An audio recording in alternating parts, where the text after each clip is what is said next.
From Labradoodles to Cronuts, the world loves a hybrid. So today, businesses are taking a smarter hybrid cloud approach using the tools, platform, and expertise of IBM. The world is going hybrid with IBM. Visit ibm.com/hybrid cloud. Hey everyone, it's Lori Beth, and I'm so glad you're here. Just want to give you a heads up before this episode.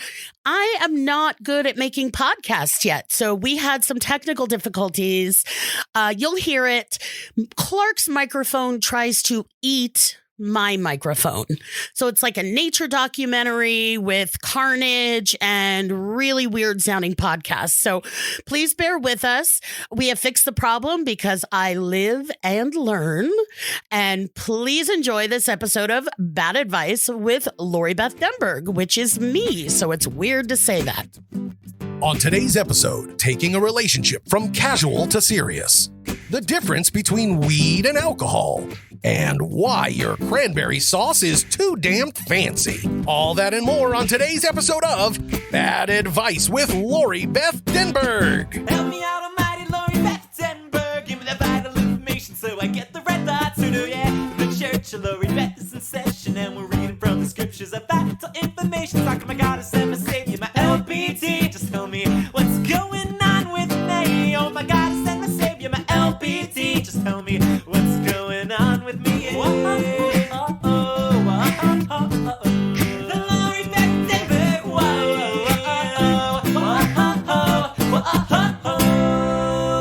Hello, my name is Lori Beth Denberg, and welcome to Bad Advice with Lori Beth Denberg. With me, as always, is Clark Crozer. Hello. He says hello, but also might have been just taking a dump. I don't know what that voice exactly was. It was kind of like Santa taking a dump. Yeah, it's kind of an aggressive dump voice. Which is, I mean, Santa taking a dump is appropriate because we are inching up on Christmas. That's true.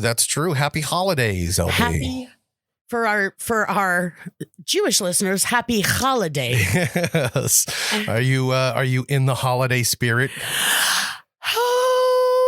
Is it flowing through you? It is. It's flowing around me. Okay. And I'm dipping my toe in. Yeah. You know, obviously, pandemic holidays are coming up. That's going to be difficult. It is. And, I'm just not a fan. Well, that's not true. I was going to say I'm not a fan of the Christmas music, but I'm just not a fan of it starting November 1st. Sure.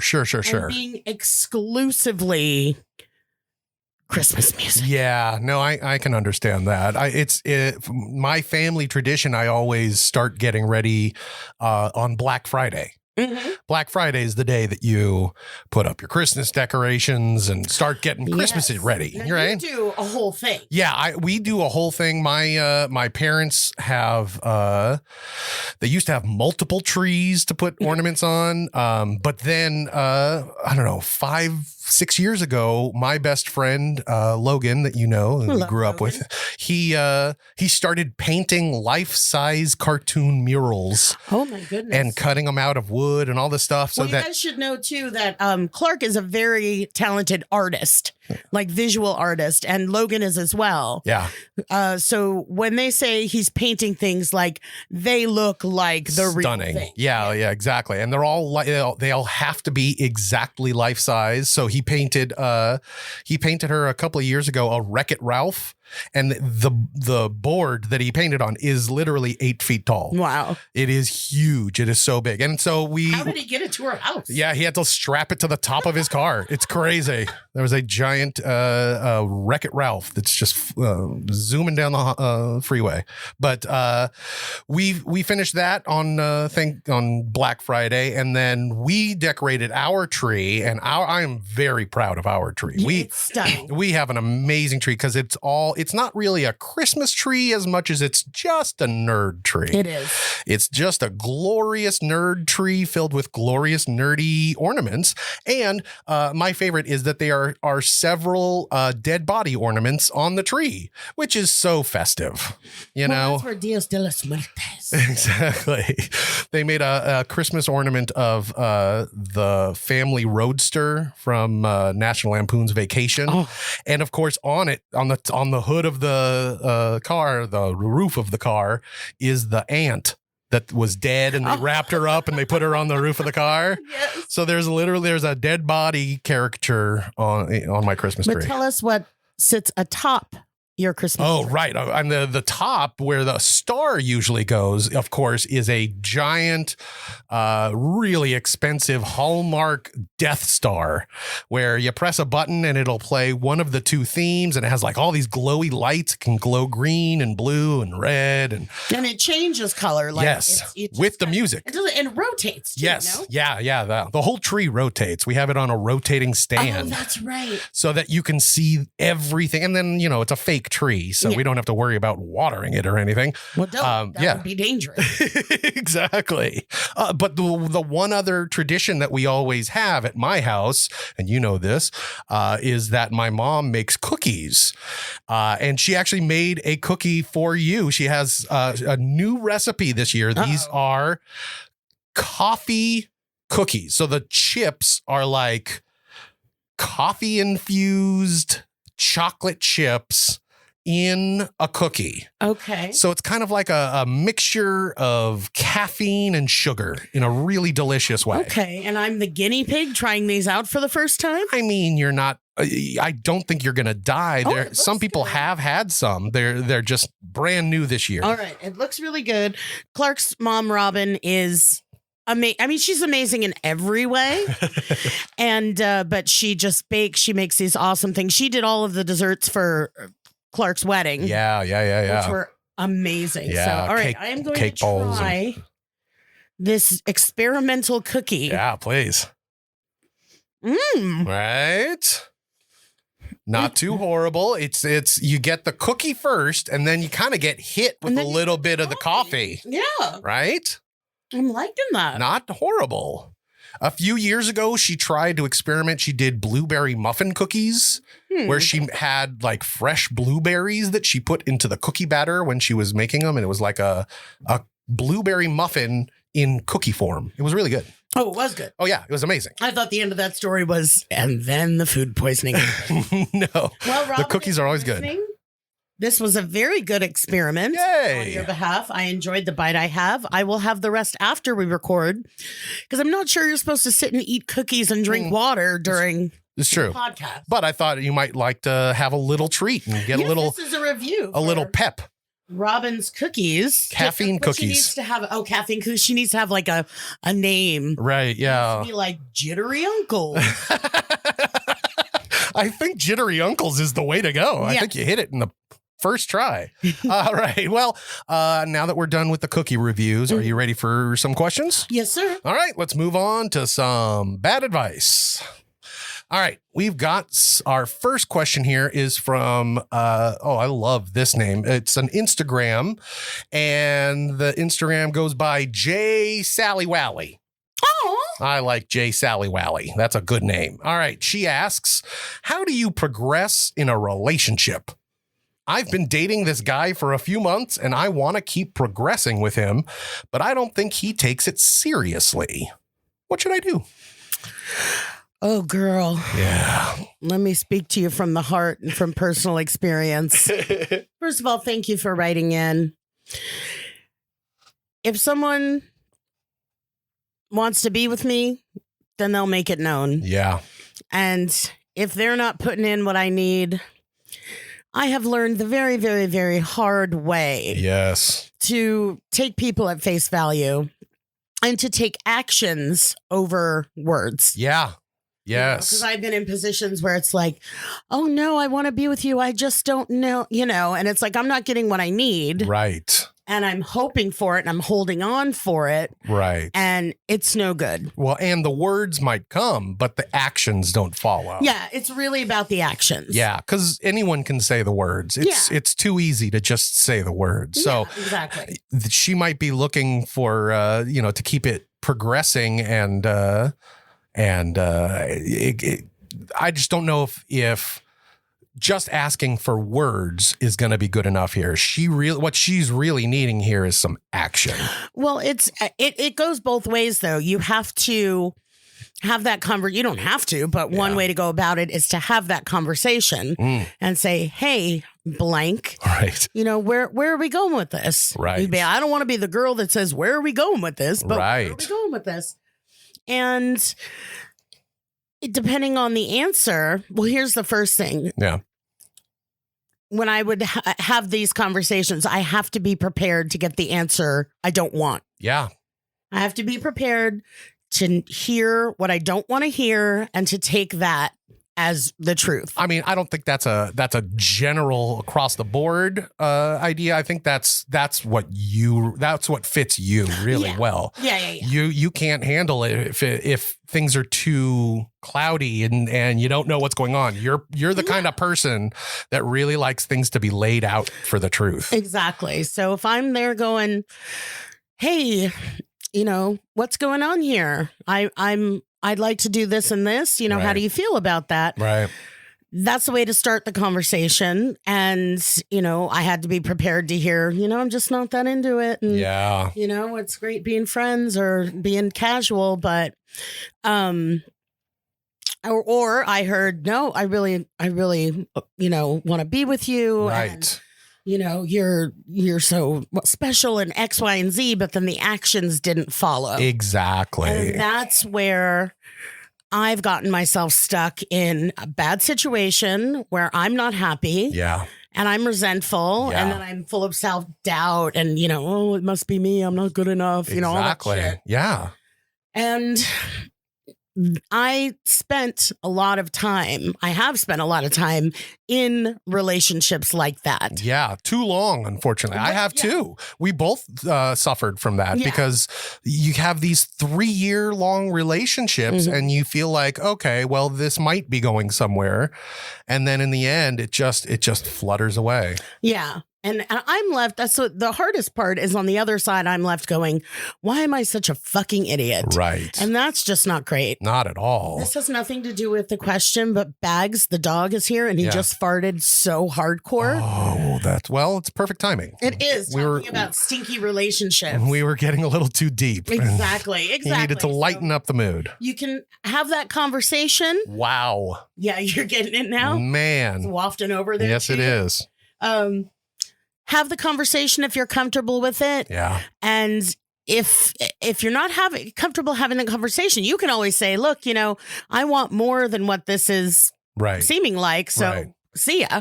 And I think it would be really important that you know what you want. Yes. Right? Because you can't just go into a relationship expecting you to just figure it out.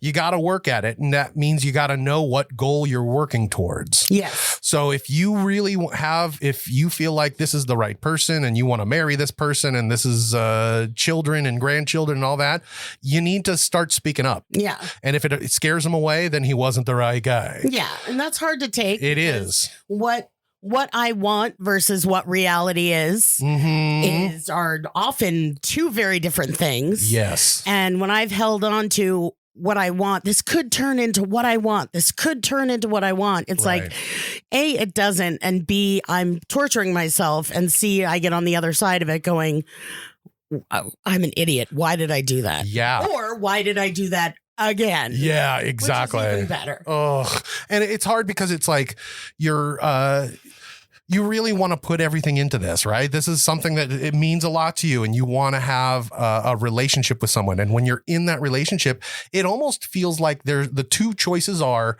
good relationship or alone. Yeah. And that can't be the only two. Those aren't the only two. There is a middle ground that is not a good relationship. Yeah. And sometimes the not a good relationship is 1,000 times worse than just being alone. Yes. So you gotta just push through and be brave, right? Yes. And also, I just want to say, if for some reason this Instagrammer is 16 years old, don't worry about it. Yes. I just realized, what if this is like a middle schooler? Yeah, Sally Wally, if you're still in junior high. Sally Wally seems like a pretty grown-up name. It's true. But yeah, good luck with that. Oh, it's the worst. I hate relationships. All right, moving on. We have second question of the day. This is from somebody named Corey. Corey. This is from one of the many Corys. And Corey asks, I have a Rottweiler who is extremely hyper and tries to take off while I'm walking her. She's about 120 pounds. I actually fell down a small flight of stairs once and hit the concrete ground because of her. Oof. Any suggestions? Oh my goodness. Well, first, give your puppy a kiss on the face for me. Rottweilers are one of those breeds that everyone thinks are just vicious and Yeah. you know, and some are trained as guard dogs and that kind of stuff. Sure, But sure. It's like I've gotten the best smooches from Rottweilers and Oh, pit bulls, yeah. and they're just, I knew this, a big Rottweiler named Shaq from when I would dog walk from the dog park. Sure. And they did that. He was a great dog. And his dad was cool and everything. So he sent away for that, you know, genetic test of what your dog is. Yeah. I've seen that now. It came back mostly Rottweiler, some Chihuahua. What? You're like, no, it didn't. That's an odd pairing. It's like the computer just spat it out like, boop, boop, boop, boop, boop, boop. You're half Irish and half African. Exactly. What? So, Rottweiler. Yeah. I would assume, based on the size of your dog and how much you obviously love your dog. Sure. Otherwise, some people would have said goodbye, dog, after they slam their face on the concrete. Yeah. I would assume you're already using a harness. I don't know if you've tried a gentle leader. These are different kinds of leashes and collars. Yes. The harness is, instead of putting the just collar around the neck and attaching the leash to that. Right. Then a dog pulls and they're like choking themselves. Right. Or there's the chain collar, which they also really choke themselves with. Yeah. There's the pinch collar that has the little metal thing. Yeah, the little prongs. And it looks like it might be like hard or S&M or something, but it's not. They're rounded edges. They're not sharp. Right. And that's worked for dogs that I've walked in the past. And then a harness, you know, goes under the chest of the dog and kind of, you know, clicks on the back. So when they pull, you know, you're pulling them and you have control over their shoulders. Yeah. Something that has worked for me in the past was as what's called a gentle leader. I'm trying to think of how big a Rottweiler's snout is because it goes around the snout. It's a little just like claw thing, goes around the snout. And you lick it into place, you click it into place, and then you attach the leash under the dog's chin. Instead of like, you know, where you would put click it to the silver ring on the collar. On the back of the collar, yeah. Or on the back of the harness, it goes under their chin. So when they're walking, if they pull, they're pulling their whole their head backward. Interesting. And I had one dog, his name was Sunny. The biggest golden retriever, like a golden retriever that was bigger than a Saint Bernard. Wow. He was just an anomaly. Wow. So sweet. But I felt like he could literally take off and drag me behind like the dog in Vacation. Sure. Vacation. Yeah. And his parents got him a gentle leader and it was like a different dog. With just nice, calm walking. And so I recommend that to anyone who hasn't tried that. I have a feeling you have a sweet dog because you didn't say like, and he likes to eat the mailman. Right. He's just hyper. Exactly. He's just hyper. So if that's the case, I mean, dogs like heroin. No, no, they don't. They don't. No. I didn't mean it. No, they don't. But a gentle leader might be something to try if you haven't. Sure.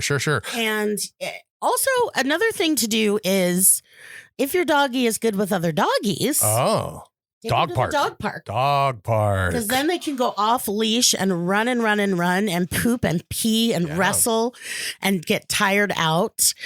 And if your dog is neutered or spayed or neutered, right, as Bob Barker would say. Sure.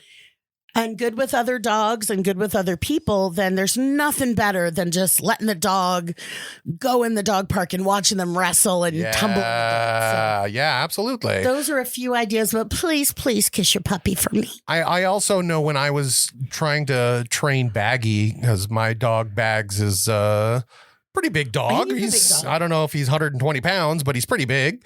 And he was kind of crazy and wild when we first got him. And we'd try and take him on a walk, and he would just yank your arm out of its socket. Yeah. And we did talk to somebody who really recommended standing, like going out with the dog, but instead of walking, if he's pulling too hard, just stop. Yeah. Stop and stand for a little while in the same spot. Get the dog to come back and kind of relax a little bit and stop pulling so hard. So maybe there's even that could help a little bit. Not fully fix him, but just again, we should preface everything by the fact that I am not a licensed anything. Yes. You do have a license to drive. I have a license to drive. Speaking of the Corys. I have a license to rest in peace. Yes. I have a license to officiate marriages. Oh, that's true. Yeah. And I don't have any other license. I am not a professional anything. I'm pretty sure when I was in the Wild West stunt show, I had to get a license to use explosives because there was a fake dynamite prop that all it did was put out smoke. It had like a little smoke capsule in there.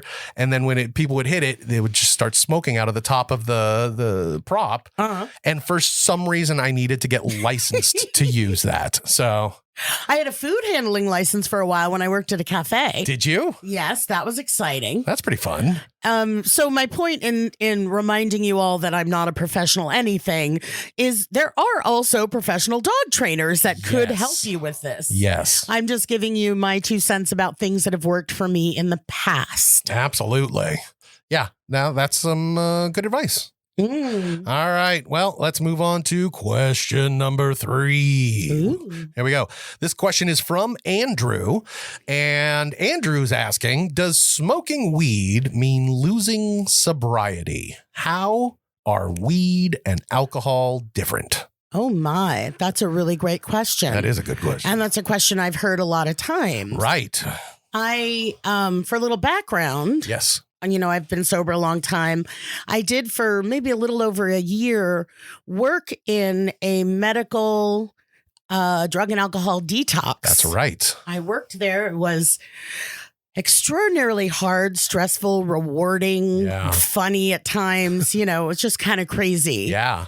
And I would say the majority of people were there kicking alcohol or kicking heroin, both of which are, watching people kick heroin is awful. Yeah. It's sick. They're just sick. And you just want to kind of reach in them and be like, let me get it out of you. Yeah. Or just really, really just say, just hold on. Because it wasn't a lockdown facility. Oh, so could just out. leave. Yeah, it wasn't like they were ordered there by the court or anything. And so you would just see sick people just leaving because it's like when you feel that way, you know what's going to fix it. Yeah. Fix. Is there a lot of people that are like just going out at the main exit, just trying to keep people? No, don't go. Well, just try and stay one more day. We would really work to get people to stay. Yeah. Really work to get people to stay. Ooh. And but sometimes, if you're going to get in between an addict and their drugs, and they're addicted, that's not something you can win all the time. Right. And good on them for going in the first place. But, for some people, it takes 10 times going to a place like this. Yeah. Or more. Yeah. And I think I said another thing. It depends on why you went in. Right. If I went in to get sober because my grandparents wouldn't get off my back and I just wanted them to shut up. Right. That's not really going to do the trick. Yeah. If I went in because, there's people that, they got their kids taken away. Right. You lost your job. You lost your kids. Exactly. Your wife's going to leave you. Yeah. And maybe that's enough to wake you up, or maybe you're just getting sober as a means to an end as far as saying, shit, I'm fucked up and I need to find a way to live a life I'm proud of. Totally. So to get back to the question. Yes. There would be plenty of people coming off heroin, alcohol, whatever, and also it was, benzos and, other pills. Sure. All kinds of stuff. Yeah. And they'd say, when I get out of here, I'm still going to smoke weed. Like, I'm going to smoke weed. Right. And it's just like, oh, don't do that. Yeah. And I'm not saying in that like weed is a gateway drug, you know. Sure, it's just you're there for the addiction. It's what you're addicted to is kind of irrelevant at a certain point. It is, and then it's like all you need is for something to dull your senses enough to make you think the next step is a good idea, and well, let's have a couple drinks, and you know, it's the slippery slope, right? And absolutely. Not only that, I mean, there are whole programs and rehabs. You know, there's a 12-step group, Marijuana Anonymous. Marijuana addiction is a real thing. Sure. It's, you know, it's one of those things that's like, oh, it's just a plant. It's just, you know, whatever, you know, get your shit together. It's just weed. But there are plenty of people who are addicted. Yeah. And it's more of a psychological addiction, but there is a physical addiction, but it's not the same as, you know, a heroin addiction as far as the detox from it, as far as the harshness of it. Yeah. But there's plenty of people that, you know, have that as their primary drug of choice, and it's a problem. Yeah. Because part of drug addiction, alcohol, part of any addiction, whatever, food, video games, it's about just checking out. I don't want to be in reality. I can't handle reality. I don't want to feel anything. I don't want to deal with anything. And everybody with that addictive thing mentality finds what works best for them. Right. So that could be weed. Yeah. That could be heroin. That could be video games. Yeah, that could be anything. Yep. But when you're looking at, hey, I want to stay clean, you know, weed, you get high from weed. Right. If you're high, you're high. Yeah, exactly. The initial question is, does smoking weed mean losing sobriety? And I feel like sobriety is pretty... Well, that's interesting. I mean, I can't tell anybody what's sober and what's not sober. Yeah. This is from my point of view. Sure. I can't tell anybody. You know, if you are in a 12-step program, what's the name of the person asking? Andrew. If you are in a 12-step program and you're working with a sponsor, you just have friends, talk to them about it. Yeah. And, you know, because I'm not here to tell anybody how their sobriety should be or what it should look like. Right. But people that know you and that you trust can give you that feedback or tell you about their experience. From my point of view, getting high is getting high, and weed gets you high. Weed gets me. Well, it got me high. I haven't done it in a long time. Right. More than 15 years. 15 years and change. Yay. So, how are weed and alcohol different?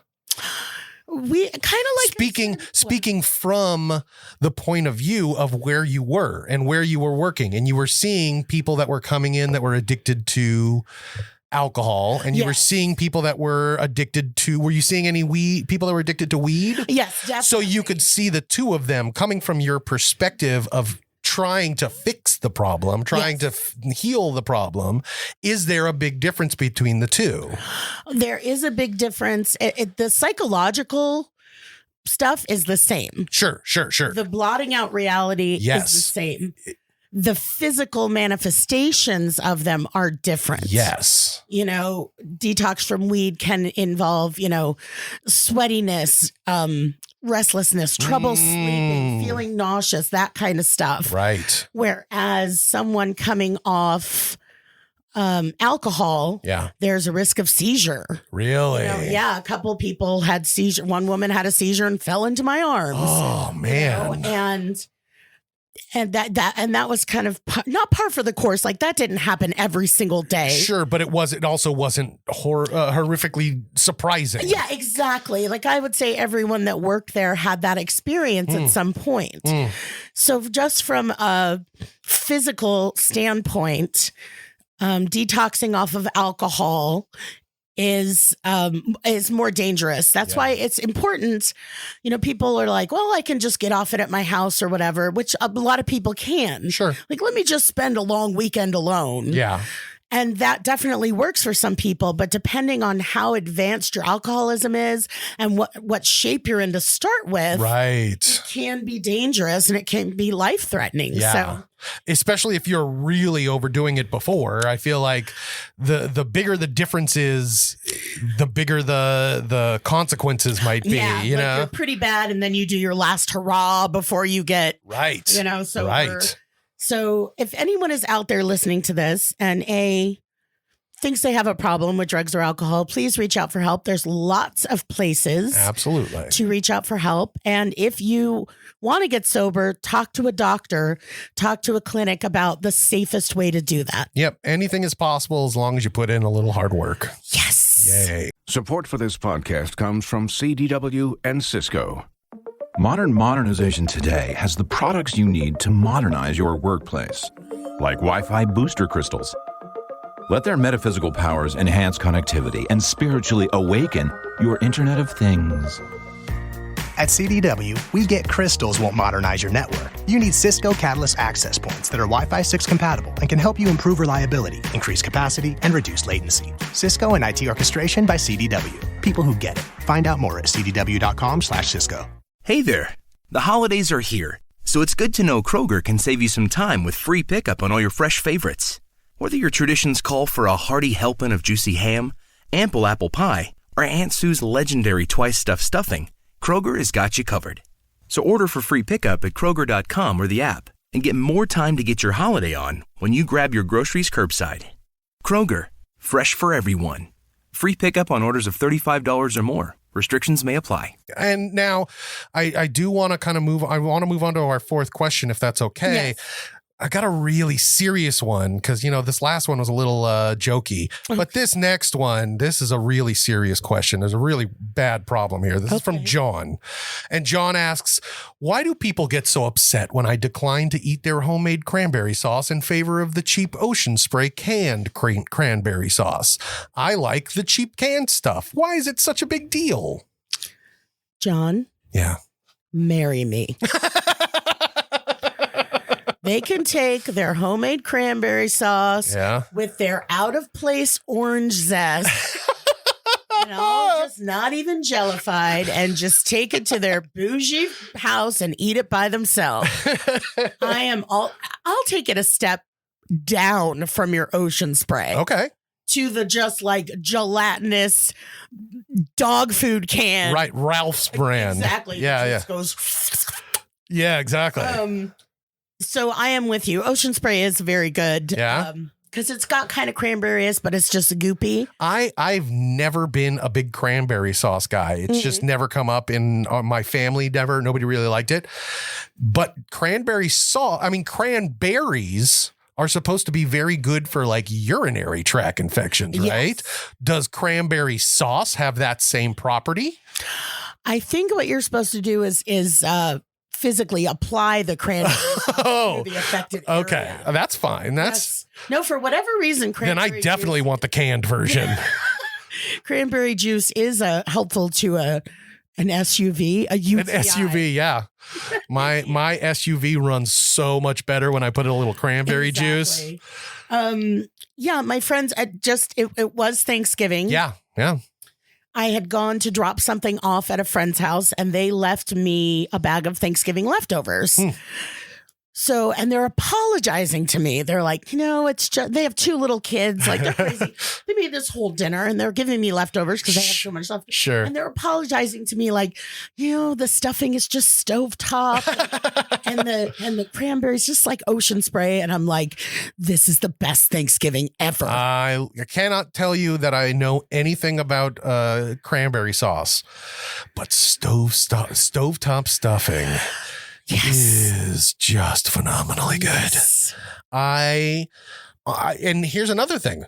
My parents didn't really care for stovetop stuffing when I was growing up either. We would go through plenty of Thanksgivings and nobody would come with stuffing. It wasn't until I was an adult where I was like, I'm going to try some of this stuffing. And I realized it's just watery bread. It's so good. And I can just eat it by the truckful. Let me ask you a question. Yes, sir. Where do you stand on rice-a-roni? I adore rice-a-roni. you. I was born on rice-a-roni. I've made Lex eat rice-a-roni. He loves rice. Anyone who I cook for, I will eventually cook rice-a-roni. All right. And mainly chicken. Like, they have a lot of flavors. Yeah. Oh, see, because I like the cheesy ones, but Clark does not like cheese. I'm not a or big cheese. chocolate. Yeah, I'm not a big cheese guy. I got a lot of shit, mainly from women in college, when they found out that I didn't like chocolate or cheese. Yes. It really offends some people. Yeah. Well, because I think a lot of us think like you do like it, but you're just like, I don't like it. I'm too good for cheese. You're just trying to be contrary. Right. And, so yeah. So wait, yeah. What rice-a-roni do you like that's cheesy? Well, there's like a broccoli cheese one. There's a cheesy yes. one. There is the broccoli cheese. And I have seen that. I think is my favorite, but that would not be my favorite. Because that skews really close into the world of mac and cheese. It does. If you're doing rice-a-roni and cheese, you're getting real close there. Yeah. It's not as cheesy. Okay. As I'll get out. Okay. So it's not like mac and cheese where it's almost like a soup. No, not at all. It's rice-a-roni. It's rice-a-roni. Maybe a little goopier. Okay. But listen, can we make some right after this? Because that sounds just amazing. Right? I have easily 6 boxes of rice-a-roni in my cupboard right now. Yes. So was this John? This was John, yes. John, you're right. You're fine. It is. I will say, though, it's a little weird if you go to someone's house for Thanksgiving and you're like, well, here's my cranberry sauce. Yeah. You know. Well, but if you're going to somebody's house and you're bringing something, that's usually appreciated. That is. And also, if you are just at someone's house and you're just not partaking of the cranberry sauce and they make a big deal about it. Yeah. That's a little freaky. That's like, we got to get you into the cult, John. Right. Yeah, that's a little weird if they're that focused on the cranberry sauce. John, you are correct. Don't let anyone tell you otherwise. I agree. Good job. All right. Let's move on to our next segment. We're doing Missed the Point. And this could be it. This could be the big win. And it going in. You missed the point. All right. Well, I'm really excited. Here we have an audio question somebody sent us at 1-855 Denberg. That's 1-855 DENBERG. This person doesn't have a name. Sorry, I thought they had a name, but this person kind of doesn't understand what we're going for here. Hey, Lord Beth. My name's Robbie Harrison. Oh, it's Robbie Harrison. Fan of your work. I was always wondering, who do you think, you personally, is the better newscaster, yourself or Linda Ellerby? Bye. There you go. So, okay, there's a lot to unpack here. Yeah. The concept of, you missed the point is, this is an advice show. So call in with your questions that you need advice with. So this certainly isn't that. In addition, Robbie has asked, yes, who do I think, as LB, who do I think is a better newscaster? He's always wondered, he said, who's a better newscaster, myself or Linda Ellerby? His whole life. So, now I don't know that Linda Ellerby's been on television for a long time. So he's really been holding on to this question. Right. And for anyone who doesn't know, Linda Ellerby was a very accomplished journalist who, in addition to, I should pull up her Wikipedia and find out everything about her. She is phenomenal, but she also, and part of her career was doing news stuff for Nickelodeon for kids. And I always remembered back in this is going to date us, Clark. Yeah. Back during the Clinton impeachment. Oh, yeah. Sure. Good days. Oh, my dear sweet Lord. So this is going for any of you who don't know about the Clinton impeachment, look it up. It's a salacious and pathetic, little moment in our history. Yep. Jinx. There you go. I'll stop talking. So this just had to do with a lot of like adult grown up stuff that was going on, but it was all over the news. All over the news. And I remember eventually seeing Linda Ellerby on Nickelodeon saying, we weren't going to talk about this, but it's all over. And so we're going to address it. And she hosted a show where she addressed what was going on in an appropriate way for kids, which was not an easy feat because the, bulk of it was lying blowjobs and everyone hating each other. Right. Not standard Nickelodeon fare. Exactly. And I remember thinking that's really admirable, both for Nickelodeon and for Linda Ellerby to be this person to like, I'm going to find a way to do this. And it was also out of respect for the kids. So, you're not stupid. You hear what's going on. You don't understand it, what's going on. So go. You had something to say? I actually just have some information about Linda Ellerby. Oh, please. College dropout. Oh. From Vanderbilt University. She worked as a reporter on the Today Show. Okay. At the beginning of her career. And then she got a job as a co-host of a weekend news show that aired on Saturdays. That she was when Saturday Night Live was off for the week, she had a show in that same time slot. So she had her own kind of 60 Minutes show with an entire audience of people tuning in to see probably Gumby and I'm trying to think of what in the early is 82. Yeah, Ed Grimley and exactly. So yeah, she had her own kind of like 60 Minutes talk, and then she moved to ABC. She was on Good Morning America, and then she got the job at Nickelodeon for a program called Nick News. Yeah, that was it in 1987. Where she won 3 Peabody Awards. Oh, that's the good one. Those are pretty cool. That's no daytime Emmy. That's like a thing. And she guest starred as herself on Murphy Brown. Okay, so now thank you for all of that information. There you go. Really solidifies the easy answer. Sure. That is Linda Ellerby's career, and I did a fake news bit on a kids show. Yeah. Therefore, I feel she is the better newscaster. There you go. That's a pretty solid answer. All right, that was You Missed the Point. This could be it. This could be the big win. And it going in. You missed the point. Okay, so there you go. Let's move on now to our final question of the podcast. Oh, well, of this episode of the podcast. Not of the podcast in total. All right, here we go. Our final question, Lori Beth. Are you ready? Yes, sir. It is from somebody named Adrian. Hi. And Adrian asks, my sister and I don't always get along. She's a lot more aggressive and short-tempered than I am, and I struggle not being a doormat.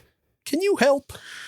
Oh, dear me. I hope so. Yeah, I hope so too. I've been a doormat plenty of times, so maybe I can help. I'm just a cautionary tale.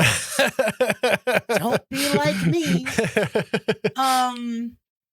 It is difficult, especially with the sister. Yeah. So you might say, oh, well, I've known her my whole life. I know why she's this way. Right. And we get caught in that, well, I understand it from her point of view, even though at the end of the day, it's like, do I deserve to be treated like this? Right. The answer is probably no. Yeah, exactly. It'd be weird if you were like, yeah, I guess I do deserve to be a doormat. What I've learned is that you can't explain to an asshole that they're an asshole. Right. Because they're already an asshole. Yes. And either they don't care or they already know. Yeah. It's like trying to prove your point to someone who's just not worth arguing with. Right. And quite frankly, they might feel the same way about me, except I've never been wrong. So exactly. It's hard for me to fathom. Right. Exactly. But, can I throw in one thing too? Yes. There's a big problem, and I think this is with every family. There's a big problem with roles. I feel like every person in every family has a role that they play in that family.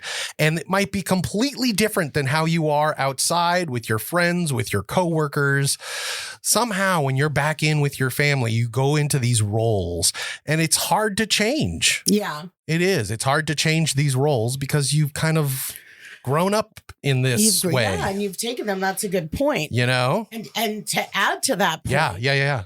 At some point, it doesn't matter if you're sisters. Right. At some point, if that's the hardest part, is to step back from a situation you're so close to, from a situation you're so entrenched in. Right. And just say, if this was a stranger, if this was a coworker, Right.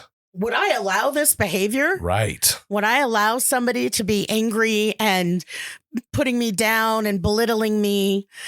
And that's something that I need to decide for myself. Yeah. This behavior is unacceptable. Yep. And who used to say that? The super nanny. This behavior is unacceptable. I do not remember the Super Nanny's catchphrases, and I watched Super Nanny a lot. I think she was just saying that a lot. It wasn't like her catchphrase. It wasn't like her shablinga doinga. And now I'm done with the Johnson. But yeah, if someone is treating me badly, Yeah. I say, do I need to be in this situation? Do I need to be here right now? Right. Which is, I can remove myself from a situation. It gets complicated when it's family. Yes. But if you can just take an objective step backwards and say, if this wasn't my sister that I'm bound to by blood and Right. can't really get out of it, Right. would I accept this behavior? Mm-hmm. And to react to it as you would if it was a coworker, if Right. it wasn't your sister. Right. Because quite frankly, you don't need to be, beaten up on. Yeah, and you like I was saying earlier, when you think of yourself, you don't think of the same person that your sister is thinking of, because she sees somebody different. She doesn't see you how you see you. She sees you how she sees you. So, at a certain point, it's not really even your problem. This is more of her problem that she can't get over. And you need to start maybe coming up with an escape plan. An escape plan. Yeah. A way to kind of get out of the relationship, even if that means, you know what, if we're around, I'm just going to give you little platitudes and not go into it with you, because I just don't have the energy anymore. And also I feel like I am, spitting out platitudes and mad rhymes, but, you teach people how to treat you. Yeah. Yeah. And that's the issue growing up. Like Clark said, you all have your roles. She's the tougher one. Right. You're the one that fixes things. Who knows? Right. But as an adult, you can say, I guess we didn't say it all. Talk to your sister. Yeah. Well, I just assumed we were building up to it. Yeah, exactly. Oh, by the way, have a conversation. You can really draw a boundary and say, this isn't how I'm going to be treated. No, that sounded really mean. Like, it makes me feel bad when you treat me this way. There's no reason for it. Exactly. And then if she's like, shut up, little sister, I'm going to pull your hair, blah. Because that's my impression of your sister. I'm sure it's right on. Then you have the chance, the choice, like Clark said, to step away. Yeah. And that's the most you can do. See if there's any room for movement on her side, but stand up for yourself. Yeah. You've got to put your foot down. And even if that's, a soft foot, you got to put it down. Yeah. Because you don't necessarily want to, she's temperamental and hot tempered. Right. You don't want to be like, well, I'm going to yell at you back. Yeah, exactly. That's just, that's not helping anybody. Exactly. Maybe it's just a little silent strike for a little bit. Yeah. Where she gets nothing out of you. Maybe you got to play it a different way. You got to figure out how to communicate with her. Yes. Yeah. Tell her that behavior is unacceptable and that she has to sit in the corner for 2 minutes. You know what I think Adrian needs? What? The super nanny. Super nanny. Super nanny can fix anything. I'm putting the super nanny light in the sky. Exactly. Come get us. Exactly. I'm hoping by the next episode we could talk to Super Nanny and share a big bowl of rice-a-roni. Oh, that sounds great. Right? Yes. I would eat a big bowl of rice-a-roni with Super Nanny. Yeah, you would. Right. Well, if you're good, is that good for Adrian? Yeah, I hope so. I hope so. Help someone. Yeah, I hope so too. I hope we helped all of our listeners that sent in questions. That was it. That was it. That was our final question. I think we're done for the day. Well, where are we going to get more questions? Well, there's a good way we can get that. It's by our wonderful listeners. That's right. You guys out there, you have to send us questions. We are needing some extra questions for future episodes. So please send us your questions at askloribeth.com. You can hit us up on all of our socials, Facebook, Instagram, all that sort of fun stuff. You can just leave a message with your name and where you're from at 1-855-DENBERG. It's 1-855-DENBERG and leave us a message. Ask a question. Hit subscribe, if you will. Yeah, please go and subscribe to our podcast. Subscribe to Bad Advice with Lori Beth Denberg. And this isn't about money or anything. I just need the reassurance. Yeah, exactly. We don't need money. We just want people. We want to know that you really love us. Exactly. That's what we really want to know. Exactly. Maybe I should give myself some advice on that now. But thank you so much for listening, everybody. Yeah, we really appreciate it. We can't wait to talk to you guys next week. Bad Advice stars Lori Beth Denberg and Clark Crozer. The show is produced by me, Jeremy Balon, and part of the Seltzer Kings network. Our theme song is written and performed by Natty Ward. If you or someone you love is in need of some bad advice, you can submit your own question on our socials, all of which are Ask Lori Beth, or on our website at askloribeth.com, or for a nostalgic twist, you can call 1-855-DENBERG. That's right, 1-855-336-2374, and leave your question there. Thanks for listening.